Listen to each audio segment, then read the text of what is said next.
Apocalipse 6, verso 12. Vi quando ele abriu o sexto selo, e houve grande terremoto, o sol escureceu como saco de silício, e a lua toda tornou-se como sangue. Esse saco de silício aqui é como se fosse uma roupa grossa, escura, feita de pelo de camelo, como assim João se vestia. É isso que ele está dizendo.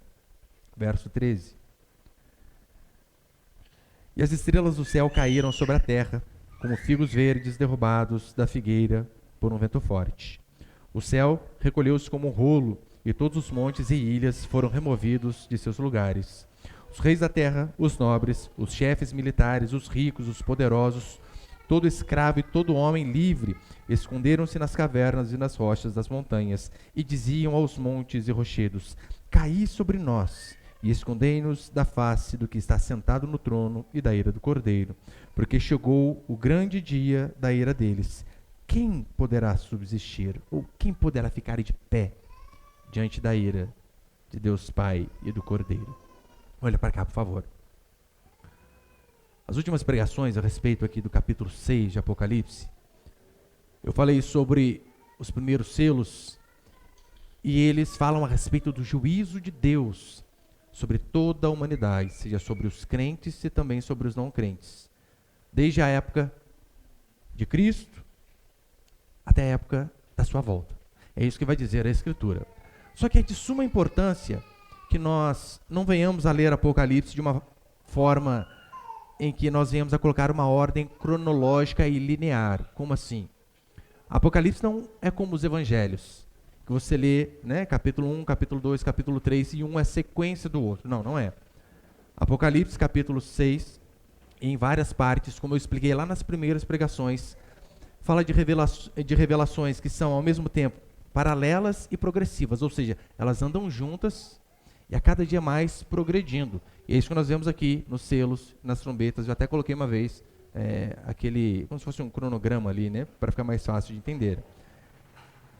Nesta parte a qual nós estamos estudando, capítulo 4 ao capítulo 7, de forma específica, fala a respeito da nossa dispensação, do tempo ao qual nós estamos vivendo hoje, que a igreja viveu e que a igreja viverá até a volta do nosso Senhor Jesus Cristo. Porque, como constantemente eu tenho falado, quando a Bíblia fala a respeito dos últimos dias, ela está se referindo da vinda de Jesus Cristo até a sua volta. Ou seja, justamente esse período. Pastor, mas já se passaram 2000 anos. Ora, se para Deus, que não tem a questão de contar tempo, um dia igual a 1000 anos, então são apenas 2 dias. Nós estamos, de fato, nesses últimos dias, é o que diz a Escritura. E dos 4 primeiros selos, 3, você lembra que falava a respeito de desgraça, de guerra, de fome, de morte. E se você ler Apocalipse 6, juntamente com Mateus 24, você vai ver como que essas coisas se encaixam. E eu vou passar aqui algumas coisas para ficar fácil de entender. Eu sei que talvez eu vou precisar aqui ser um pouco mais difícil no que eu vou falar no começo, mas é de suma importância que você preste atenção para que você entenda a explicação no final. Primeiro princípio é o seguinte, põe ali, por favor, Miguel. Primeiro princípio, o 6º selo é a descrição do final dos tempos, do juízo final. É o que nós acabamos de ler. Quando ele abriu o 6º selo, houve um grande terremoto, o sol escureceu como um saco de silício, e a lua toda tornou-se como sangue, as estrelas do céu caíram sobre a terra como figos verdes derrubados da figueira por um vento forte. Perceba as palavras que João usa aqui em Apocalipse e compare com as palavras que Jesus diz em Mateus capítulo 24, verso 29. Olha o que ele diz. Logo em seguida, a tribulação daqueles dias, o sol escurecerá, a lua não dará sua claridade, as estrelas cairão do firmamento, e os poderes do céu serão abalados. Então aparecerá no céu o sinal do Filho do Homem. Todos os povos da terra lamentarão e verão o Filho do Homem vindo sobre as nuvens do céu, com poder e muita glória. Você reparou que, às vezes, tem ali a permuta dos termos, mas em si, Apocalipse 6 e Mateus 24 estão dizendo exatamente a mesma coisa, mas não apenas isso.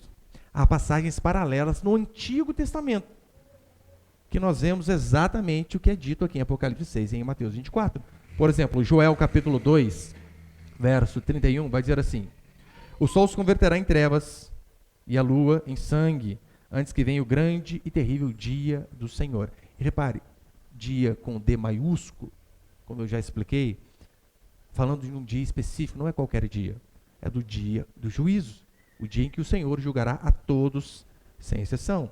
2 Pedro, outro apóstolo, dizendo a mesma coisa. 2 Pedro 3,10. Virá, entretanto, como ladrão o dia do Senhor. Mais uma vez, dia com D maiúsculo. Virá como ladrão em que sentido? Ninguém sabe a hora.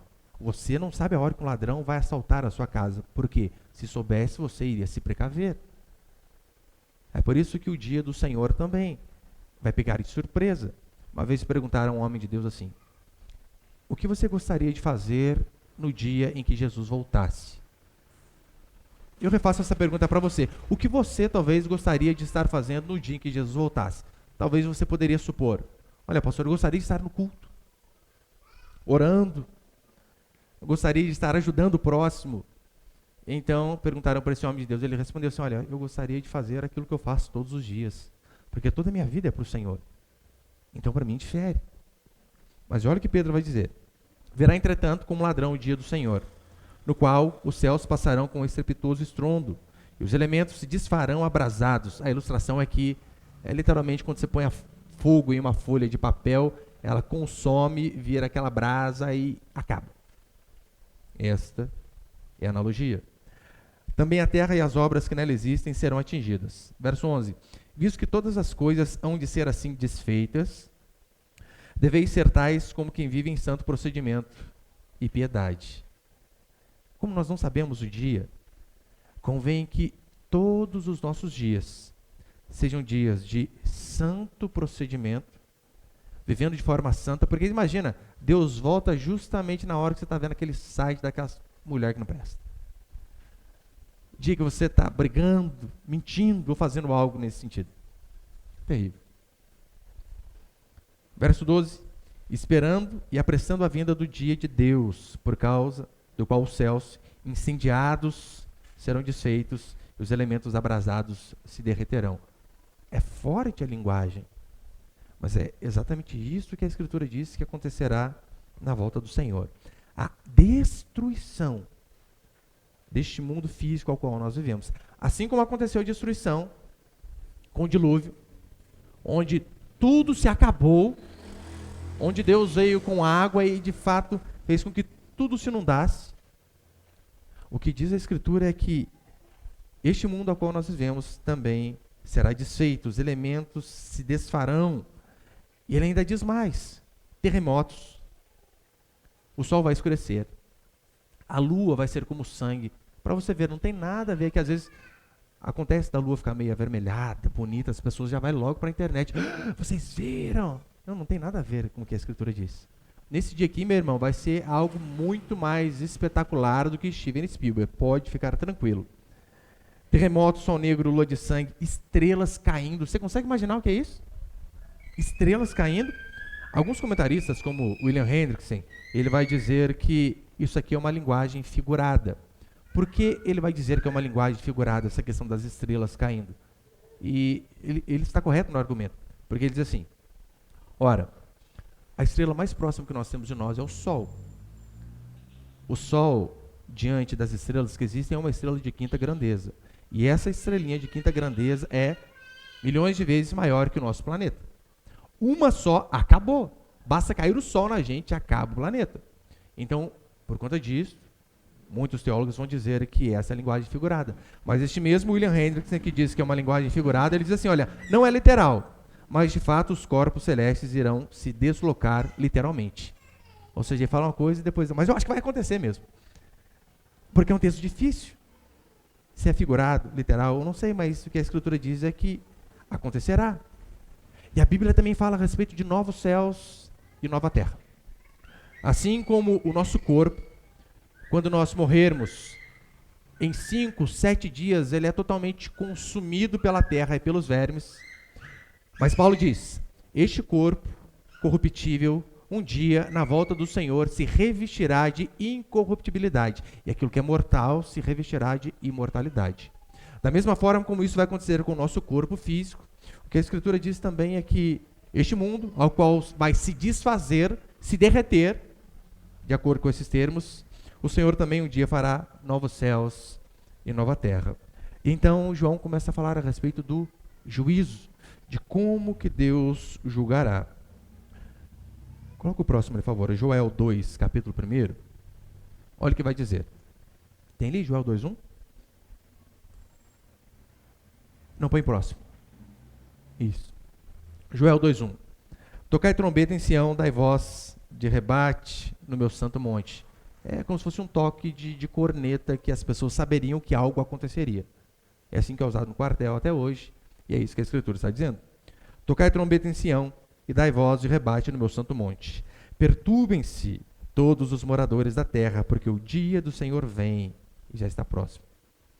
Olha o termo que ele usa. Perturbem-se.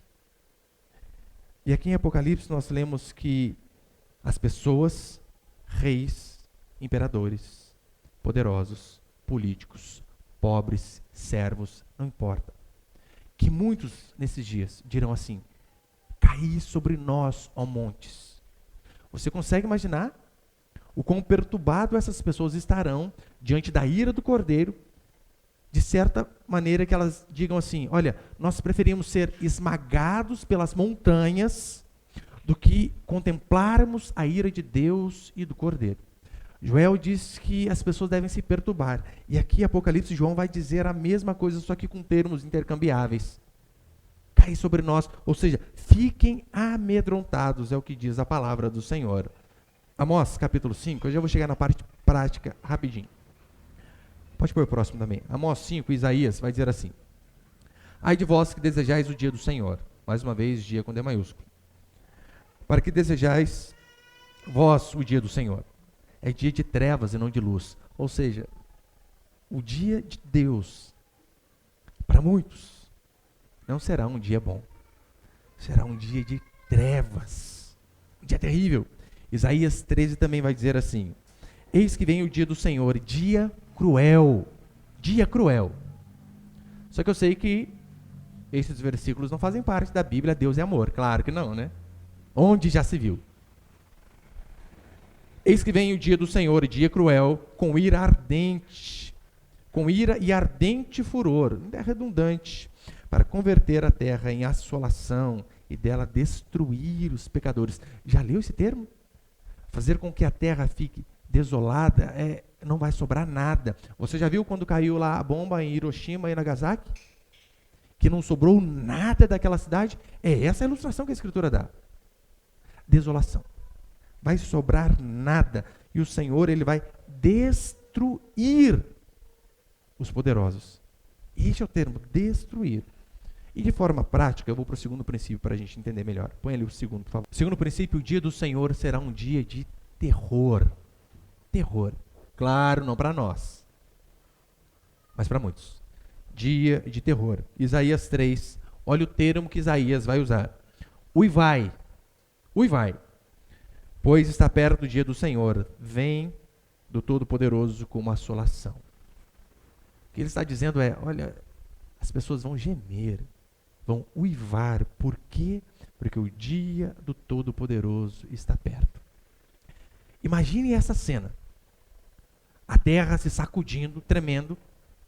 Graças ao nosso bom Deus, não temos terremotos aqui em nosso país. Mas já viu? Japão, Indonésia, ou quando placas tectônicas se chocam, a desgraça que acontece. Então, para ilustrar o dia do Senhor, o dia de terror que isso vai ser, a Escritura fala sobre terremoto, sobre o sol escurecendo, sobre estrelas caindo sobre a terra, consumindo as pessoas que ali estarão. E o que as pessoas terão é pavor, medo, desespero, a ponto de clamar pela morte, é o que diz a palavra do Senhor. Só que o mais espetacular de tudo isso, sabe o que é? E o mais espetacular, entre aspas, como pode a Escritura estar recheada destes exemplos de ira, de furor, de julgamento, do dia do Senhor? Eu só li alguns versículos, mas a Escritura está repleta dessas coisas. E o mais extraordinário, sabe o que é? Pastores conseguem domingo após domingo falar sobre tudo, menos sobre o dia do Senhor, menos sobre arrependimento, menos sobre a ira de Deus, sobre um povo impenitente, sobre aqueles que não se arrependem.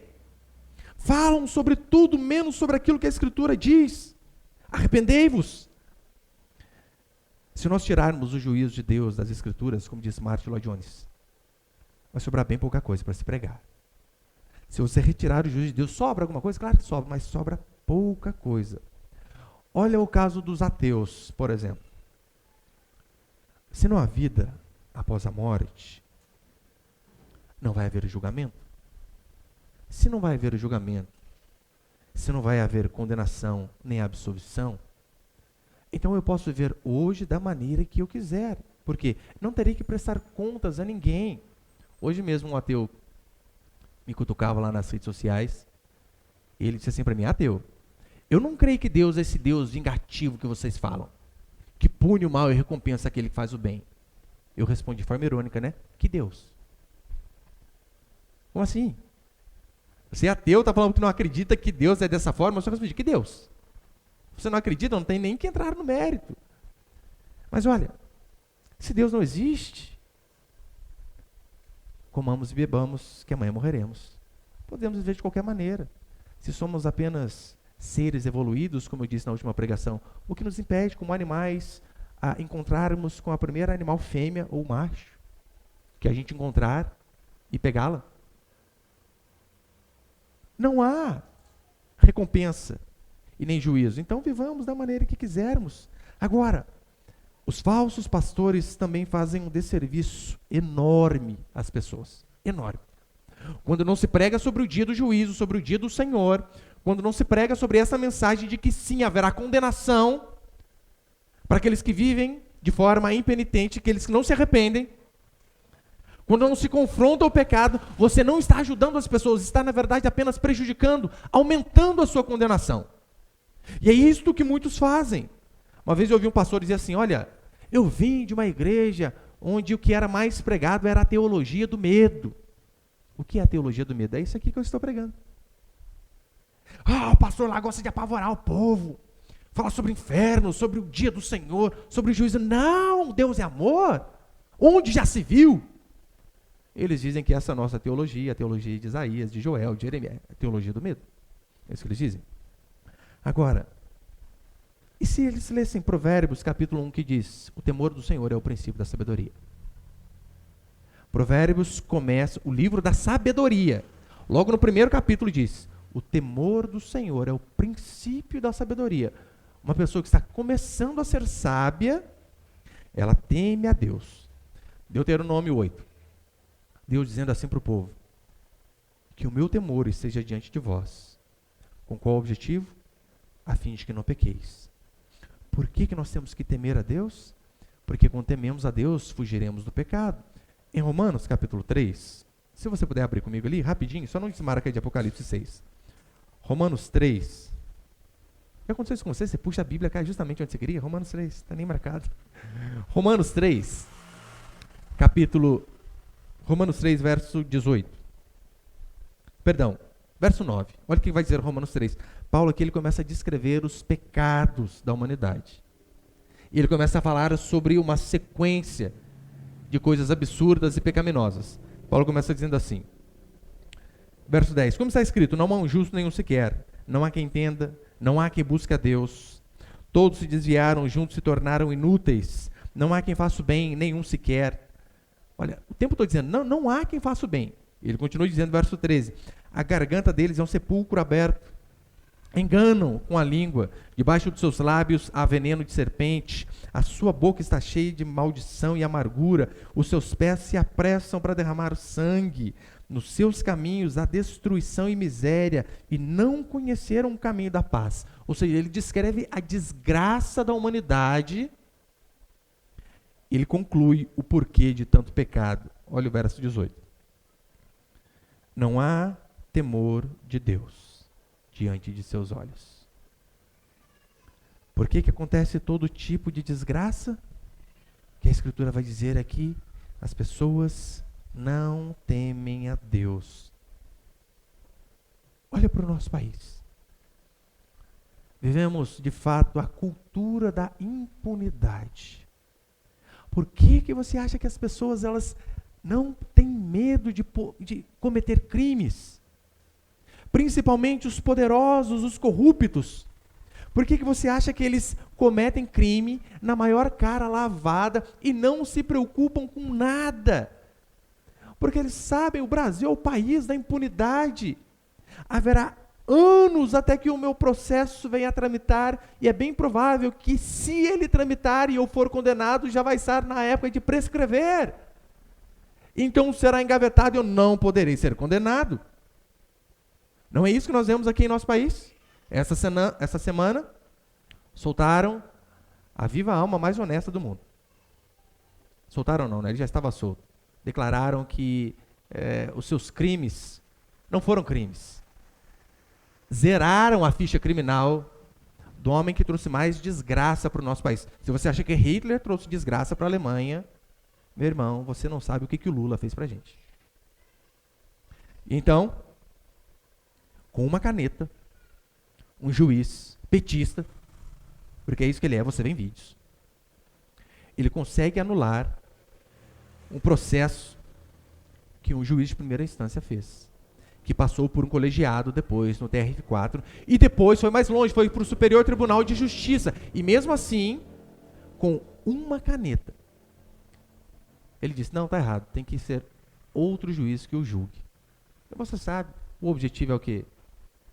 Deixar ele elegível, este verme elegível, para quê? Para que volte a roubar o país.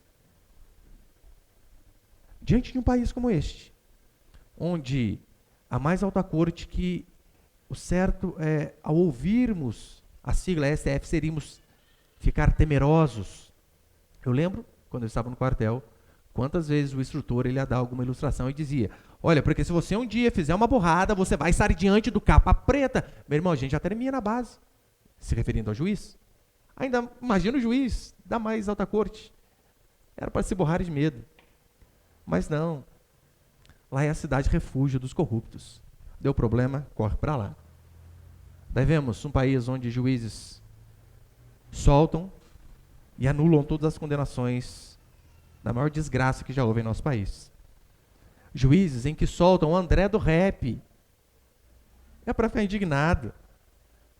Esses mesmos juízes da nossa Suprema Corte soltaram aquele médico que abusou de dezenas de mulheres, lembra? Roger Abdelmaci. Abusou das mulheres totalmente inconscientes. E ele foi solto por quem? Por esses capangas que estão lá no Supremo. Isso não gera em você indignação? Eu fico muito indignado. Eu preciso de todo o meu coração orar. Ontem mesmo, quando eu recebi essa notícia, estava lendo lá na internet. Eu tenho que orar.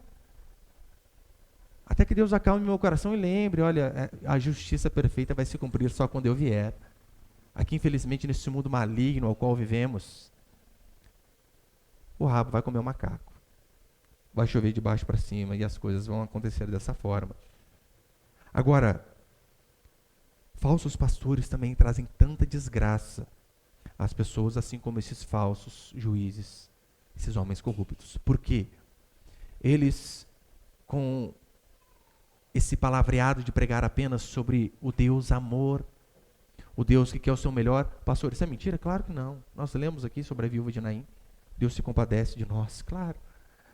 Deus é amor? Claro que é. Nós queremos de todo o nosso coração o que a Escritura diz. Mas o problema é que eles dizem isto para não confrontar as pessoas. Então eles fazem com que as pessoas se sintam mais confortáveis possível no seu pecado e sejam conduzidas ao inferno de uma forma indolor. Assim como Pinóquio foi enganado, lembra a história de Pinóquio? Não, você vai para a Ilha da Aventura. Ai, que maravilha. Só que calma aí, alguém voltou de lá? Não, ninguém nunca voltou de lá, ele ia morrer.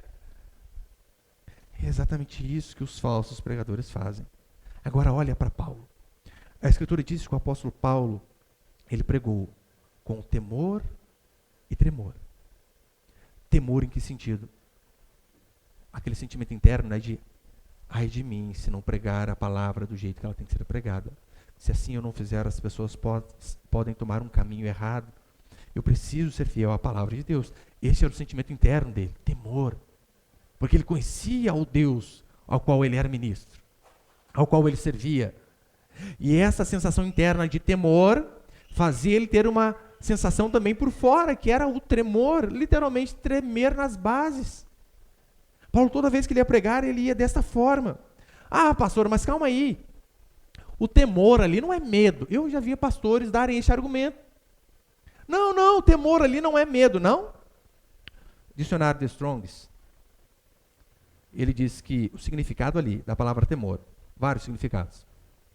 Começa assim: medo, terror, temor, coisa atemorizante, objeto que causa medo.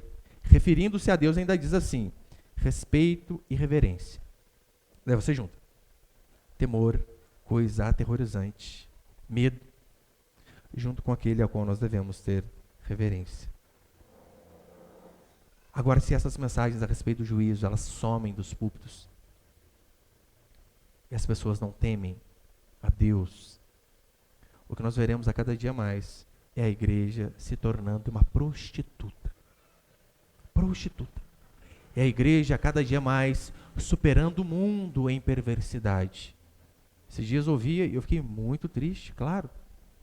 O irmão me dizia sobre uma igreja tradicional, onde acho que era diácono, se eu não me engano, casado, há 20 anos casado, 20 anos, não são 20 dias, 20 anos.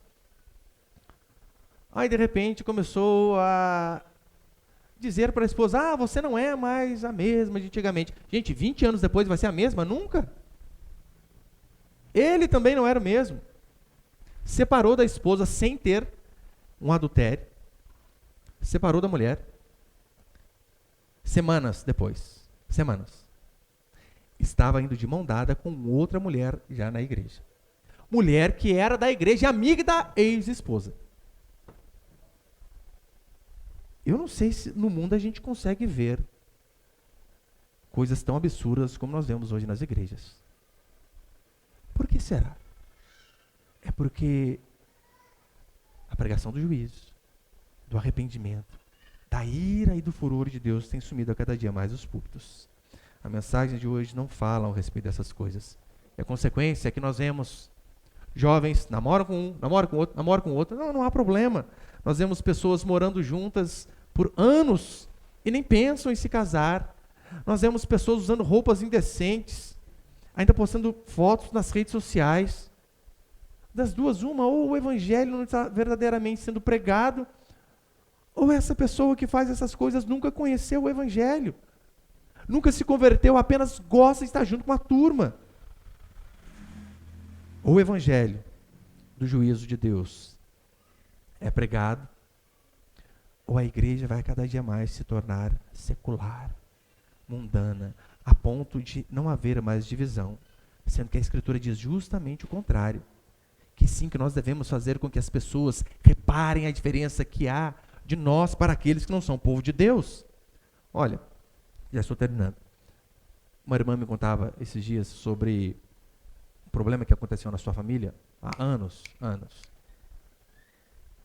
Os avós dela, nem cristãos eram, mas eram aqueles pais raiz, sabe aquele pai raiz que olha para a cara do menino, o menino já, fiz bobeira, e já obedece. Hoje o menino levanta, ele olha e já senta. Hoje em dia tem sumido esses pais, infelizmente. Temos alguns, poucos, mas tem sumido. Então, ela dizendo que um irmão, família muito grande, família antiga muito grande, um irmão uma vez foi à cama da outra irmã que estava deitada, dormindo, e colocou a mão por baixo do vestido dela, da irmã. O pai, que nem cristão era, soube disso. Sabe o que ele fez? Colocou as roupas deste filho, todas numa caixa, chegou na porta de casa, chamou a ele e fez assim, ó, jogou tudo. E disse: aqui na minha casa não. Quer fazer isso, vai fazer com as mulheres da rua. Aqui não. Se vira a partir de agora. Ô firmeza que falta para os homens de hoje, hein? Hoje em dia os filhos pintam e bordam, fazem o que quer. E não há firmeza, não há confronto. Pastor, mas colocar um filho para fora de casa? Pergunta se os outros 8, 9 irmãos pensaram em fazer alguma coisa errada depois. Se algum outro irmão tinha em mente fazer a mesma coisa com uma das outras irmãs, você acha que ele teria coragem de fazer? Depois de saber o que aconteceu com um de seus irmãos? Jamais. Jamais. Por quê? Temor. O temor faz isso, nos livra do pecado. E com Deus também é a mesma coisa, na verdade muito pior. Agora, falsos pastores, eles dão religião bastante para pessoas se sentirem confortáveis com seus pecados e serem conduzidas para o inferno de uma maneira que elas não sentem dor. Imagine o seguinte. Talvez você pense assim, né, que a maior mensagem do cristianismo é a mensagem de amor. Não, não é. A maior mensagem do amor é justamente pregar sobre o pecado e sobre o arrependimento. Imagina que eu fosse um médico. Então você chega ao meu consultório. E você chega com muita dor na barriga, muita dor, dizendo: doutor, está doendo muito, muito. Ai, dia, está doendo, até um caroço crescendo aqui por dentro. Doutor, está doendo muito. E eu faço o seguinte: eu vou ao meu armário e tiro uma roupa novinha para você e diga: ponha. Você vai embora com essa roupa nova. No outro dia você volta: doutor, a dor continua. Eu digo: mas como assim? Com a roupa nova? Ainda está doendo? Calma aí, meu expediente está acabando. Termina o expediente, eu pego você, põe no carro, vou junto com outros amigos e te levo ao shopping para passear, para comer lanche, para ouvir uma música ao vivo. No outro dia você volta: doutor, a dor está doendo. Faz alguma coisa. Mas calma aí, a roupa nova não adiantou? Nem o passeio ao shopping? Você precisa de um emprego que ganha mais. Eu vou arrumar um emprego para você. Você precisa de uma noiva. Eu vou arrumar uma bela noiva. Você precisa de filhos. Vamos fazer um tratamento para que você tenha filhos maravilhosos. Olha, você não tem carro novo ainda? Vou te dar um carro novo. Casa própria? Eu vou comprar para você. E você diz: doutor, e a minha dor? Adianta eu dar a você todas essas coisas e não fazer um principal, que é tirar um raio-x do seu corpo, para mostrar que há um câncer consumindo você por dentro. E que se você não iniciar uma quimioterapia urgente, uma quimioterapia que vai causar dor, desconforto, vai fazer com que você emagreça e sofra horrores, mas que é o único caminho para que você não morra. Vai adiantar eu fazer todas essas coisas para você esquecer do principal? Se eu assim fizesse, eu estaria prejudicando você ainda mais. Eu estaria retardando o tempo da sua cura, e se tivesse a possibilidade de cura ainda. É claro que isso é apenas uma analogia, mas é exatamente o que muitas igrejas fazem. Elas pregam sobre tudo. Sobre casamento nós pregamos, sobre filho nós pregamos. Mas elas conseguem tirar a mensagem da ira e do juízo de Deus da Escritura. O Evangelho, ele é boas notícias. Mas para que seja boa notícia, você primeiro precisa ver o quão doente você está. O quão pecador você é. Se a ferida, se a enfermidade não for exposta até doer, o remédio não vai curar. A diferença, Jeremias, ele pregava assim: a desgraça virá sobre vocês, pecadores. Essa era a pregação de Jeremias. Porque o objetivo dele era trazer temor ao povo. O falso profeta não. Ele vê a pessoa toda em pecado. E o que ele faz é afagar o ego. O que ele faz é apenas dizer palavras que vão fazer com que o ego dessa pessoa se infle a cada dia mais. O que ele faz é pegar um band-aid para tentar tapar um câncer maligno. E a diferença da pregação de Jeremias e desses homens de Deus, ao qual nós nos esforçamos para seguir, para a pregação dos falsos profetas, é que uma pregação conduz para o inferno, a outra conduz para a vida eterna. Não há um meio termo. Ou você está de um lado, ou você está do outro. Prefiro estar do lado dos salvos, porque estes, como diz a Escritura, no dia do Senhor, terão paz. Do contrário, todos os outros serão um dia de terror e de tormento. Mas para nós, que cremos em Cristo, que nos arrependemos dos nossos pecados, será um dia de graça, um dia de louvor e um dia de alegria. Amém, meus queridos? O dia enfim chegou, o cordeiro foi cortado.